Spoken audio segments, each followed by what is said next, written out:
Daytona would be Pusha T's third studio album, being released in May of 2018 under Good Music and Def Jam Records. Now, although this album did only have one single, that single being What Would Meek Do, my personal favorite would have to be Infrared. Now, the biggest controversy from this album comes from the album cover art, which was changed 2 days before the day of the release by Kanye West. Kanye would go on to pay $85K to license a photo of Whitney Houston's 2006 bathroom, which was released by National Enquirer in 2012. Now, the Whitney Houston estate would go on to say that they find this album cover distasteful, disgusting, that they didn't like this album cover.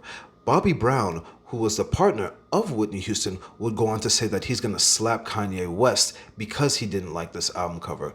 Pusha T himself would say that he finds it as more so raw, unapologetic. When you think of the idea of Daytona, it represents luxury, the luxury of time that comes with a skill set that you're confident in.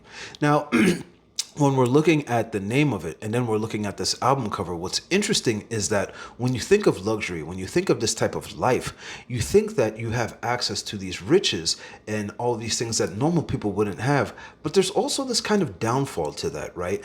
In that there's an addiction. And a lot of times when you have access to these things and there's nobody telling you no, you can just kind of go overboard with it. So although there's a good side to Daytona, there's also this kind of dark negative side to it as well.